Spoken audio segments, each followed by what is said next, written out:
This is food. This is beans. So, Michael Morbius versus Simon, the new hit movie, Michael Morbius. Morbius is a vampire. He's a living vampire, is now out in the theaters, starring Jared Leto. It is arguably one of the greatest movies ever to hit the big screen. What did you think, Simon? Adrian, I don't know what kind of shit you're peddling, but you not only do not believe that, but it is. I feel like the exact opposite for you, and I don't believe that either. It is not a great movie. Yeah, this movie sucks. But you hate it a lot more than I do. I still had fun with it. I'll be honest with you. I found enjoyment out of it because it's a so bad it's enjoyable movie. It's not good though. I would never use the words good to describe this movie. The only time I would use the word good is the performance done by Matt Smith in this film. And he plays this character named Lucius, who's also... Lucian, sorry. Isn't it Lucian? Maybe it is. I don't know. Pretty sure it's Lucian. Oh, you might be right. Yeah, Lucian seems right. But yeah, he plays a character named Lucian, right? And at the start of the movie, he's like, I'm Michael Morbius. I'm in an orphanage for kids suffering from a specific disease that I don't think they say exactly. And then Matt Smith, that's not Matt Smith. It's this young actor that's playing Matt Smith's character, Lucian. He's like, I'm Lucian. He's like, no, you're not. Your name's Milo, you fucking bitch. Your name's Milo because it's kind of true. Because there's been other Milos. There's been Milo 1, Milo 2, Milo 3, Milo 4, you're Milo 18 or whatever he says. And then he's like, oh, okay, sure. Yeah, that's fine. No, it doesn't matter anymore. And then literally everyone for the rest of the movie calls him Milo. It's just like, you just let this guy change your name? You just let him change your name? Because he thought he was going to die as well, which is even darker than that. Like, why he was about to die, or sorry, the thought was that all the other Milos died, so now you're Milo as well because you don't matter enough to have a real name because you're going to die anyway. Yeah. And then he never changed it back to Lucian. Well, it's funny because in that scene, Milo starts dying. He's like, "Rah!" Like, I'm dying. Oh my God. And he's like, oh no, Milo. No, actually it's Lucian. I'm going to call you Lucian now to show that I care about you, even though we just met literally 2 minutes ago. We watched the entire scene where they met up until Milo almost died / Lucian almost dies. And then he's like, oh no, I'm sorry, man. Your name's actually Lucian. But then when he gets back up, they still continue calling him Milo. And I was so confused. Yeah, I was literally messed up. I was like, even the fucking Morbius's like father figure character that's played by what's his name? Great actor Jared Harris, who is criminally underutilized in this movie. Yeah. Calls him Milo as well. I'm like, you're just allowing this bullying to go on. Yeah. I want to just say something because I feel like you didn't start this episode with this. This isn't a closer look episode. If you by chance didn't read the first line of the episode description, we're spoiling this movie and we've already done it a little bit. So if you don't want it to be spoiled more, don't listen to this. Although I don't know if it really matters because it's not the greatest movie. This is the one time I would say this movie is legitimately not worth watching and that you should listen to the spoiler cast because we are going to make this way more entertaining than that entire movie was. And I guarantee that. Well, that's a bold statement because they had some great CG in this movie. I disagree. I think the CG is a goddamn mess. It's just a bunch of mist flying around. I'm like, again, we talked about this briefly on our main episode, Split Focus, a film and TV podcast, episode 93. 92, where it's like, it's just like, oh, wait, I totally lost my train of thought. About the CG? Oh yeah. Oh no, sorry. About like how this movie is essentially the same as like Venom and it didn't learn from any of its mistakes. And that's literally what this movie is. It's Morbius fighting another Morbius that ends up being Matt Smith. And it's just a bunch of fucking So I criticized Black Panther's CG at the end of that Black Panther movie where it's just Black Panther facing Black Panther. But this is, I feel like, on another level. It's almost worse. And they do this weird thing with like their faces. They turn into Morbiuses. And they don't turn into Morbiuses. They turn into vampires. But yeah, sure. And they're just flying and they're just fighting and it's so bad. It looks so bad. And I laughed out loud multiple times. Ken was sitting next to me. I'm sure he heard me just go like, huh, like, because it just looked so awful. And it was just corny as shit. This entire movie is corny as fucking shit. The dialogue is atrocious. They're just like, oh, I forget what so there's the one love interest character played by Adria Arjona or Ahona. I don't know how to pronounce her. Her name's Martine in the movie. Yeah. And she's Morbius's Morbius interest. And, you know, she's just like, aren't you afraid that you've gone too far? And just like, I've already gone too far. I don't even know what the fuck he says, but it's just she just asks questions so Mr. Michael Morbius can just give a bunch of exposition Doctor. On what It's Doctor. It's Dr. Michael Morbius. I'm a Morbius. Not Mr. And it's just so bad. He is a doctor. He is. Oh my God. Just like you. No, I'm not a doctor. And yeah, it's just a bunch of these like lines where it's just like, well, aren't you worried what might happen? And he's like, well, I'm going to die anyway, so it doesn't matter. And then she's just like, well, what's going on in here? Are you splicing bat DNA with human DNA? He's like, oh yeah, I am. But the only way we can splice this is we go out into the ocean on a ship or some shit like that. And she's like, oh, like, isn't this ethical? And he's like, I don't care about ethics anymore because I'm dying. I'm Morbius. And it's just this corny plot line that is just so predictable. And again, it follows such a similar formula from Marvel movies that came out like 14 fucking years ago and learned nothing from it. And again, even if we're just talking about Sony movies with Venom and Venom Let There Be Carnage, it's the same fucking thing. It's the same thing. And it didn't learn from those two movies. And it's really bad. It's really bad. So, Simon, I ranted a bit there. Just went off on a couple tirades that I just really wanted to get off my chest. What did you think, man? What are some scenes that stuck out to you? I don't know. I agree with you. I said this on episode 92. For some, I don't agree with everything you're saying. I feel like you're a little bit too harsh, but it isn't a good movie in that it's, again, the same movie again. And this is something that I completely should have said on the episode. And I wrote this in my notes, and I thought I would only need my notes, apparently, for a closer look episode. But this is the reason why I don't know for sure, but I feel like directors like Scorsese or Denis Villeneuve would have a bad perspective on Marvel movies, theoretically.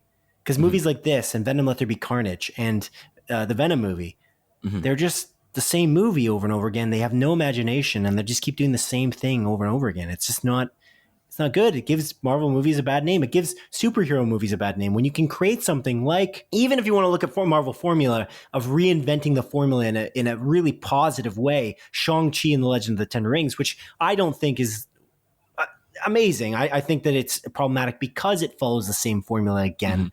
I still think that they did some really imaginative things to the plot and they stretched the formula out and made it, I'm imagining a pizza dough here. They're really tossing that pizza dough and they're making it into something new. They're throwing some pineapple. They're throwing they're throwing some pineapple on there. Some extra flavors that we didn't get repeatedly with Black Panther, with Ant-Man, with Doctor Strange, the first Doctor Strange movie. And so I feel like this movie is not doing that at all, as you just said, and you said on the episode. And that's the biggest issue, is it just does the same thing and it hopes that we are good with that because they want to cash in the big bucks. And that's a big problem for me. But at the same time, the fundamentals are somewhat sound. With the lack of character development, though, this makes it a bad movie. And that's kind of where I'm at.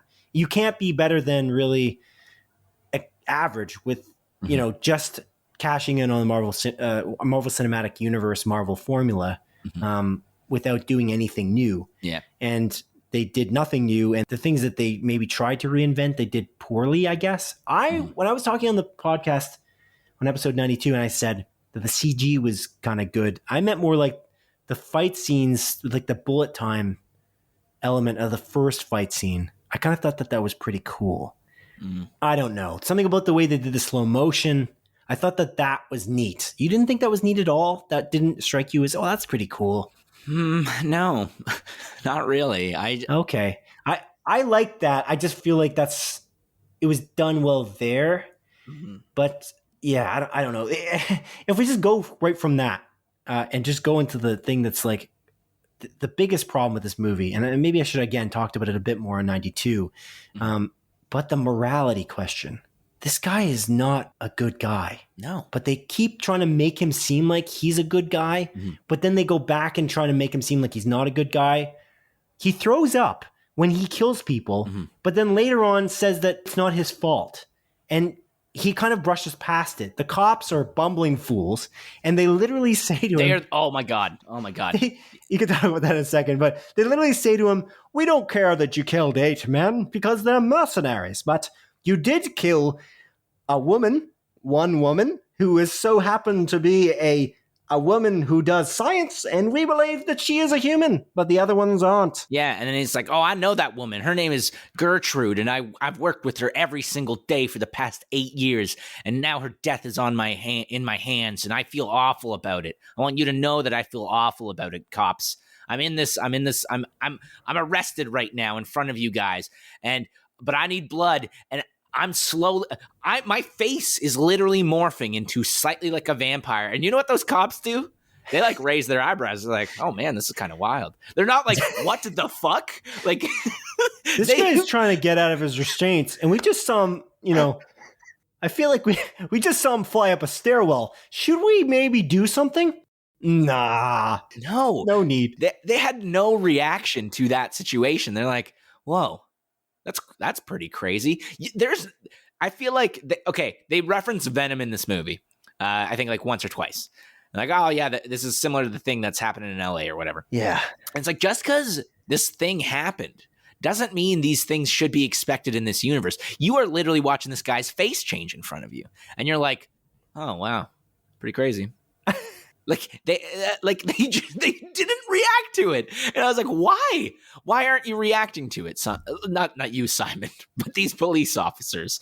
Yeah, it's bad. It was just jarring to me, and I feel like they added those special effects in, and the director, sorry, his name escapes me. Daniel Espinosa. Daniel Espinosa didn't tell those guys like, "Hey, by the way, we're going to CGI his face turning into a vampire in this scene." I think they had no clue, and I think they did that in post, which made it feel very disconnected and confusing. Yeah. And speaking of which, again, the reason he's arrested in this prison, why he's in prison, is because this woman, the science lady, like that you mentioned, gets killed right at the lab. Yeah. Oh yeah. That hallway. So she's walking down a hallway, okay? Wow. And for whatever reason, this hallway is only lit where she is walking. And yeah, it's motion sensitive. Yeah, motion sensors only turn on a small, like maybe like a 10-foot section. Yeah, give or take a bit. Why is that like that? Like above her. It's just the LED lighting's turning on as she walks down the hallway. I don't know. Is this lab just close to bankruptcy? So they're just like, we got to save every fucking penny, guys. So let's make sure the lights are only on where you're walking, not ahead. Not ahead of you, not even like a decent size, only where you are walking in this 10-foot range. And I will admit, that scene, I was like, this is kind of a neat idea, but it makes no sense. It makes no sense. Why would this be that way? And then again, it's just like, oh my God, there's a Morbius behind me. I'm kind of scared. There's going to be a Morbius coming to kill me. And then those lights behind her are like, flicking on and off. And I'm like, all right, cool. This is like a horror movie. But again, it just makes absolutely no sense. And there are some neat ideas. I won't say like this movie is totally bad. There are some neat ideas in this, but those ideas don't fit and they make no sense. And it's silly. It's, I feel like the biggest problem with the movie overall is it feels like there's pieces missing. Like the detectives seem like they are bumbling fools because we don't get to see what they're really about. We don't get to see what they are even, why are they even named characters at all? Just forget about them. Why do we have Tyrese Gibson in this role? Like what is his purpose? Because it didn't conclude with him doing anything much at all, really. It's just they were bumbling fools the entire movie, and then the movie ends and it's like, oh, that was a dangling, useless thread that we never needed. Like, did you need that thread? Well, like I said, like this movie is all exposition. I think so much exposition, and they are literally in there for exposition purposes. They show up at a crime scene with a bunch of people dead, and they're like, oh my God, Morbius, he killed more people. This is not okay. Like, and then, Tyrese Gibson's like, I don't know. My face makes it look like I don't think this is Michael Morbius. It might be a different Morbius, which is Milo. Yeah. And the way they find out it's not Michael Morbius doing these murders. It's because they go to this murder scene and they're like, oh my God, there's a security camera up there. Is there no security cameras in this entire laboratory? Did they not have it in that dark hallway? Are they really saving costs there? But anyways, that's not even important. They look at the video footage, right? Yeah. And then they see Matt Smith's vampire face look at the camera, right? Right. Like, oh man, that's definitely not Michael Morbius. That's just a vampire's face, man. You literally saw earlier that Michael Morbius can change his face into a vampire face. Why are you just like... Yeah, so how did you know on this really grainy security cam footage from like a convenience store or something? Like it's that's like 144p. Like yeah, it's not great. That part's not great. You're almost convincing me this is a worse movie than the Venom movies, just slightly. I think you may have got me. I feel like you might be right. It is. It isn't great, but I didn't ever say that it was good. I really did think that it was bad. The reason I give it any kind of, I feel like I cut it some slack. I really think that Jared Leto, I know you don't like Jared Leto, but I feel like he's dedicated, man. He's dedicated. He is Michael Morbius. He believes that he's Michael Morbius, and I can see it in his face. I believed it. I literally think that. And I think that Matt Smith did a great job as well. He did his great job doing a Tobey Maguire impression, going to the dark side in the mirror. That's so ridiculous. Oh, actually, I like that scene, to be quite honest. I have to say, I know it's kind of very silly, and I think my girlfriend looked over at me and made like one of those like, what the hell are we watching faces while he was doing that. But I kind of liked it because I feel like it kind of sells his character even more, which I appreciate. Whereas I think the Tobey Maguire scene in Spider-Man 3 doesn't at all. I'm a little confused about that scene to this day. But yeah, there's a lot to unpack, I feel like, with this movie.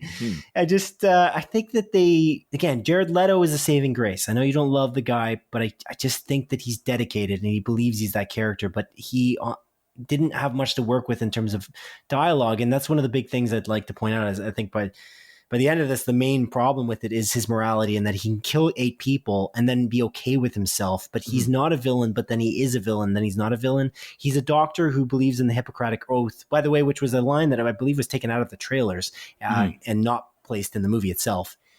He's like, I don't kill people. I save people. I don't think he says that in the movie, if I recall correctly. He doesn't. Which I feel like it lends a lot to his character in that he's has to be more conflicted. He doesn't seem enough. It's not, again, Jared Leto's fault. There's no moment. And I know you said there's too much exposition, but he's almost like not concerned enough. Like he's kissing his girlfriend now that he's got this like, he's suddenly really fit. So now he can date Martine finally in the second half of the movie. But it's like, you're not really grasping the fact that he's a serial killer. Like I just feel like there's something missing here. Like he could snap at any moment, but also that he did kill 8 people and that he as a doctor probably should want to turn himself in because he's done this because he isn't Matt Smith's Lucian character who is clearly a sociopath. Yes. So like there's like I almost don't root for Jared Leto's Morbius because of this. And this is the biggest issue overall with the movie as a plot hole. I feel like that's the biggest problem is they try to sweep 8 mercenaries dead under the rug as if that doesn't matter when in reality cops wouldn't say, oh, this specific scientist is important, but 8 men aren't. Even the way that they were behaving, this one guy on the boat, I'm like, oh, this guy's giving some rapey vibes off here. Oh, definitely. But he doesn't deserve to die because he didn't do anything, first of all. But also there's like nothing. Why would all 8 people deserve to die? It just doesn't make sense. Like you're just not equating it. They maybe had families. We don't know. They're just like swiped under the rug in a really more weird morality way, in a way that almost makes me question, do the producers not have a good moral center and do the writers not have a good moral center? And maybe that there's the director, because they chose to cut whoever chose to cut some of this movie out, because I think that's must have been what happened. Or they just wrote this really badly and they just don't have a good moral center to the film. Like I just had a hard time. I feel like for the most part, the biggest problem is I had a hard time relating to Michael Morbius because he just seems like a dick. Martine seems like a dick because she supports him. Jared Harris, as you mentioned, completely underutilized. He's barely in the movie. He's an incredible actor who just, gave an amazing performance in Chernobyl as an example, the Craig Mazin produced series, Chernobyl. And he's barely used, but like it begs the question, why is he in it? Mhm. Hire someone else, maybe who's cheaper. Like, what was the purpose of making me think like that Jared Harris is important to this plot line? Dr. Nicholas is his name. Why is he in it? I just don't understand. Like I feel like they've missed some scenes where he was more of a father figure to Dr. Morbius. Like, I don't know. I don't know. It's very confusing, but it's certainly not a good movie. Again, as I pointed out, I just wasn't laughing as much as you were in theaters. Yeah, I thought it was laughably bad. And speaking of plot holes, so throughout the movie, Michael Morbius is like, oh man, as a Morbius, I must drink blood.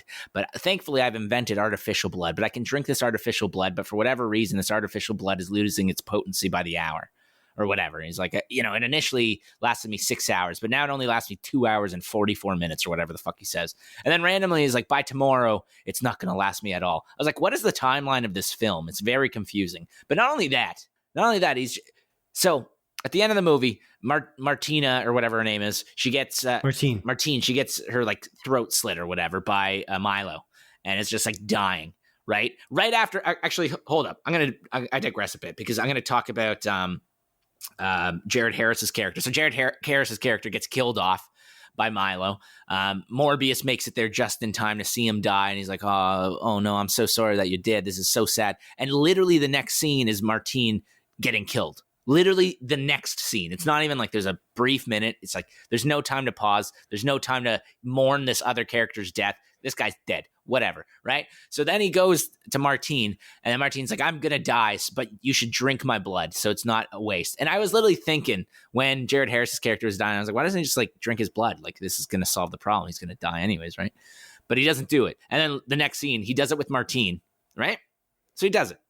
He like sucks her blood. She bites his lip, turns into a vampire at the end, presumably. Doesn't matter. What is he doing after that? Does this blood now last him forever? Or is he going to have to kill more people again? Does it reset the amount of time that he can use artificial blood? Like what did that solve? He's still going to have to kill people. Am I wrong about that? Am I crazy? Did they explain that? Just go to the hospital and get the blood bags. I guess you could do that. He just didn't want to be reliant on that because he'd rather use the artificial blood instead because it makes more sense for him. Yeah. I guess you could do that. I don't know. Yeah. That I was a little bit confused about. And then also, I'm very confused about like the geography of this entire universe because it's like he's in his lab, and then he walks out of his lab, and there's like a little kid in like on a bed. Maybe I'm just stupid and I didn't realize. I was like, okay, cool, that's connected to it. And then in that lab, there's that weird light hallway thing, right? Yeah. And then when everyone's looking for Michael Morbius, he's just chilling in his lab. And I'm like, what? Do they not know where this lab is? Is this a mystery lab? I'm very confused, right? And then when he's leaving the lab, he gets stopped by the cops that time and then, like does his whole Morbiusing about and flies away. And then he doesn't go back to the lab because he's like, oh, now they know where my lab is. But I was just very confused as to where everything was located. I think they did a bad job at really showing that. Again, maybe that's just a little bit more of a nitpicky thing for me. But I was just I was confused about the geography of the place. Yeah. It certainly is a puzzler. Let me say that. It certainly is. And honestly, I know you mentioned briefly that you liked Matt Smith and Jared Leto playing off each other. And honestly, yeah, sure. Like they're both good actors. Again, I don't love Jared Leto, but I think that relationship between the two of them seemed so forced and kind of unearned. So this is the issue. Yeah. So that's the most rushed part of the movie for me too. Jared Leto and Matt Smith's character's relationship is like, I can believe that they're longtime friends because of how they play off each other in the moments that we see. But then by the end of the movie, suddenly he can kill the guy almost with no remorse. Like this guy is a messed up person.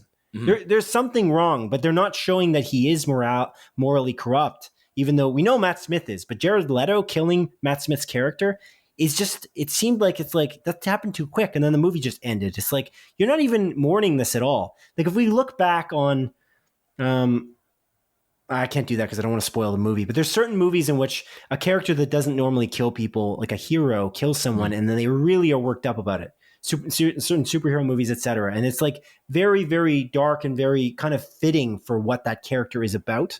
Mhm. But he just kills people all the time, it seems, and he just doesn't care that much. And even then, like, even he's like, Matt Smith kills all these people. He doesn't stop him at all almost throughout. And then he's just like, no, I didn't do that. It's like, you didn't do it, but you could have stopped it. And you kind of did do it because you just left those vials just sitting on your desk, you tool. Mhm. Like, he's not a good guy, but he's almost just careless, but it's like he plays himself off as to be this genius. Mhm. I don't know. It's funny because I think the movie started off a lot better than it ended. Like it felt like it was going to go a good direction in some aspects, but then the movie it took this turn like somewhere along the midpoint, and it's like it never turned back, and the pacing became relentless, and they just didn't care about character development. And the saving grace for me consistently, honestly, is that the constant of who Jared Leto thought he was kind of reeled me in. And that's kind of, again, what I said before, I don't know. It's very frustrating. It's a very frustrating watch. And I know Ken liked it a lot more than we did, but he also loves the character. Kenneth Saddlebauer is a longtime listener of our show, and he specifically writes into us all the time, and he likes Morbius as a character. And I just feel like they just didn't handle this movie or the plot line well. It's You're right. It's maybe worse than I even anticipated in the way you're making me reflect on its problems. But there is no problem worse, Adrian, than the end credits scene. Jesus Christ. This is arguably the worst piece of cinema ever. That after credits scene is freaking atrocious. And it makes the rest of the movie seem good. Like, not actually. Yeah, that's the thing. That's the thing for me, is that when I saw that end credits scene in my brain, I feel like it's like it just went down a one peg at least, if not five. Like, it's just the movie overall. I mean, like, it's just one of those end credit scenes that I just can't believe was a thing. Somebody, as a professional screenwriter, wrote and submitted. It's shocking. It's genuinely shocking. So the scene in particular is, so obviously at, I guess, small spoilers for Spider-Man Far From Home. No Way Home. The third Spider-Man movie. The multiverse kind of opens up, and, people are being moved in and out of the universe, allegedly. As in the trailer. We're not spoiling it. It's in the trailer. Don't spoil anything even here if it's on the trailer for Spider-Man. Oh yeah, I won't. Yeah. But in the movie, it's like, oh yeah, things are coming into the MC universe, and that's kind of the thing. So the director, I actually had this slightly spoiled for me. The director said, like, well, if people were going into the MCU, it means that other people could be going into different universes and stuff like that, right? So he kind of explained that, like, the after credit scene in the movie is in regards to Adrian Toomes, who is the Vulture, played by Michael Keaton. It was brought to the Sony Venomiverse, Morbiusiverse. And I was like, oh man, that's a really dumb idea. And the way they do it is that he gets transported into the Sony universe. He's in prison. And then it's like this brief, like, sort of like almost like a montage where it's like, oh my God, we found this random guy. His name's Adrian Toomes. He's in prison, but we have no idea who he is or what he is. So we can't keep him in prison anymore. So now he's out and about, right? So that's after credit scene number one, which I already was like, oh my God. I was like, why are they doing this? Please don't do this.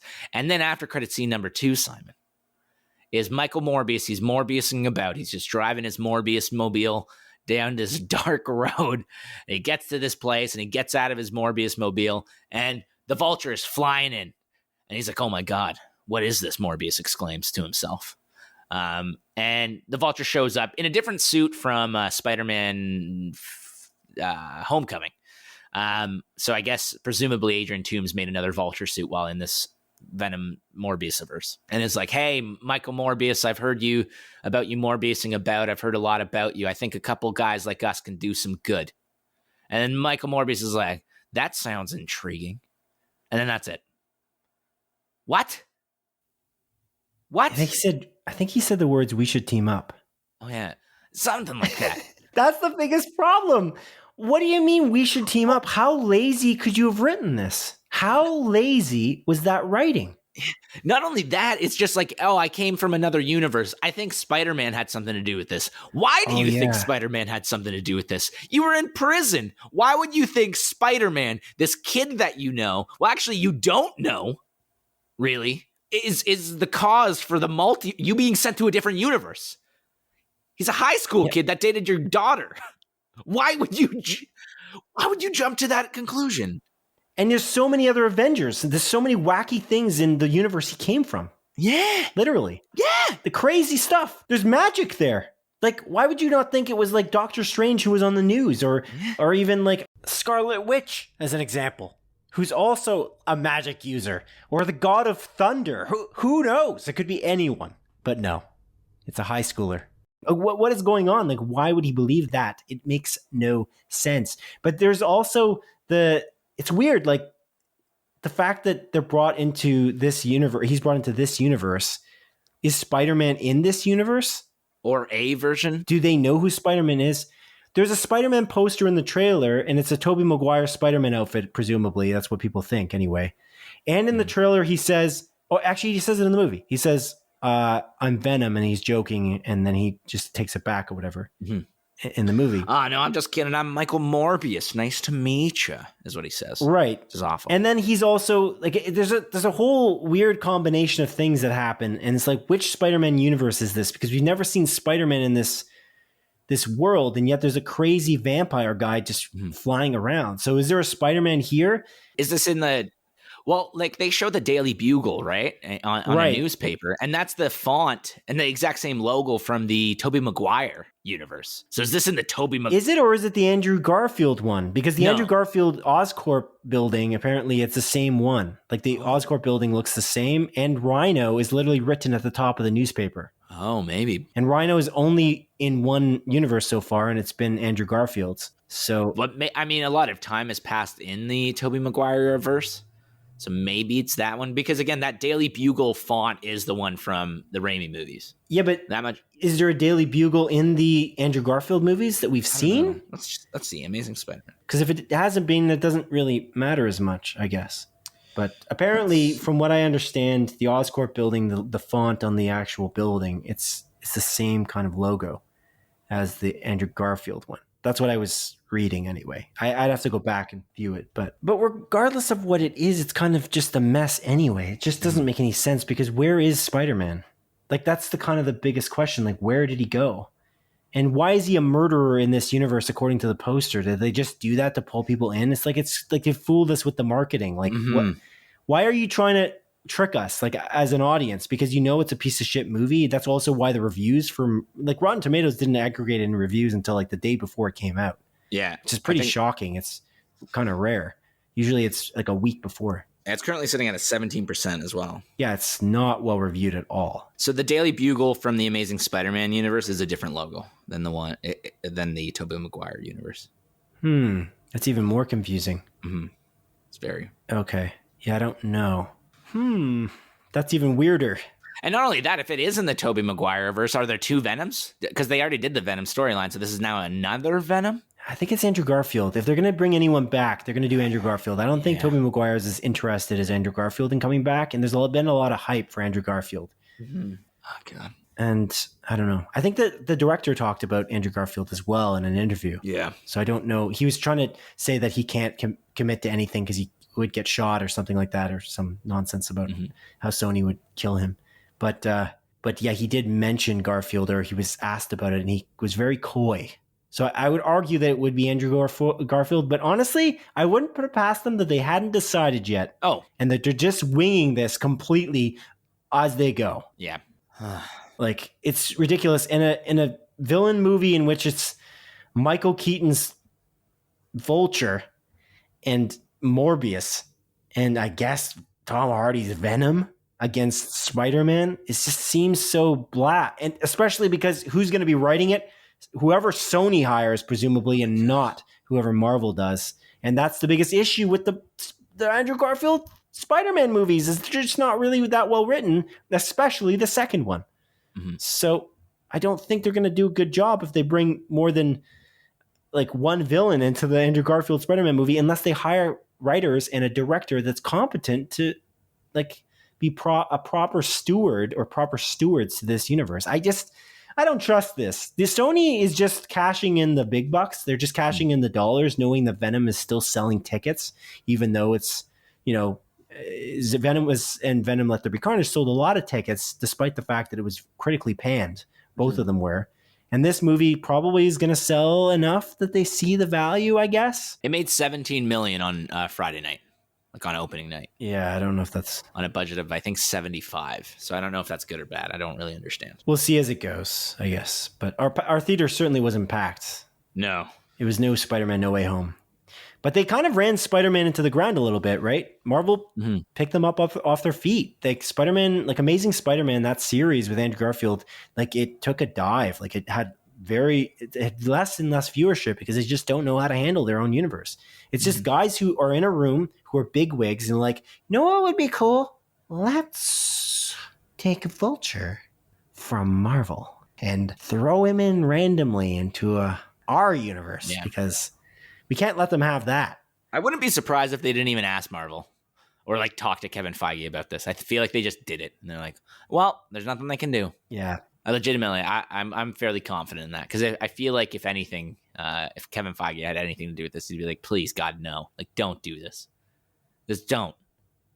Yeah, if he read the script, for sure that he would have probably suggested not to do it, but it's not his place. He doesn't have a choice with this. It's just they keep making bad move after bad move. I don't trust them at all. Like, it's funny because I love that they partnered with Marvel to allow Spider-Man in the Marvel Cinematic Universe. It's such a great move, and it worked out for them so well. And I'm constantly questioning how on earth we got so lucky as fans to have the Sony Disney Marvel partnership ever to exist at all. But you know what's great about movies like this doing so badly, and hopefully it does badly in the box office, Adrian, you know what's great about this? No. The more they do this, the more likely they're going to continue to get Marvel keep producing their movies for Spider-Man, Tom Holland's Spider-Man. And the likelihood that they're going to not introduce Miles Morales as an example in one of these stupid ass movies and actually introduce him in a proper Spider-Man movie from the Marvel Cinematic Universe who will be handled with care because Kevin Feige cares about characters and that doesn't just shit all over them. Yeah. So it's a good thing in a way because they're keep learning that they suck every time they do this. And they're like, I guess we can't do this ourselves because we don't know how to make a movie. Because there's not a single Marvel Cinematic Universe movie that is even close to 17% on Rotten Tomatoes. The closest one is the Eternals, and that's a 55% or something like that in Rotten Tomatoes. And honestly, people don't like Eternals because it's different. Honestly, I got to say, like that movie's genuinely a good movie made by a good filmmaker, and it's not amazing. It's certainly not the best Marvel movie that exists, but I certainly enjoyed it, and I appreciate what Chloe Zhao, the director, is doing with it. She's trying to do something different in her filmmaking style, and that's not what happened in Morbius, Venom, or Venom Let There Be Carnage. So I agree. Yeah, Eternals, just for a quick correction, is 47% on Rotten Tomatoes. But I do agree with you. I actually did like Eternals. Yeah. It's an epic. I appreciate it. Like, I appreciate the attempt, too. And it's funny at times. Like, it's got a great cast. I don't know. Yeah. It's a little bit, like, meh at times. Like, it lacks some of the flashiness that I feel like it could have used in even some of the fight scenes, maybe. They could have, like, reached for the stars a bit more in terms of the way that they do their fight choreography. I think that's the main thing that I feel like when I think back on it, I think, well, it doesn't have any like really big moments like Shang-Chi did as an example with some of the great fight choreography with the martial arts. And that's maybe the thing that it misses out on the most. But I think the overall storyline is very intriguing. And I hope that they would be bold enough to maybe branch out and make another one and kind of learn from some of the mistakes that they maybe have made in the Eternals first movie. But anyways, I digress. This is not the movie review for Eternals. It's the movie review for Morbius. And Simon, I don't know. Do you have anything left to say about this movie? I'm good. I'm good. I'm all Morbius'd out here. Me too. I'm pretty Morbius'd out. So I'm going to end this by saying no Morbius. Amazing. Thank you, Adrian, for joining me. Thank you, audience, for joining me. Goodbye. Take care, guys. Goodbye.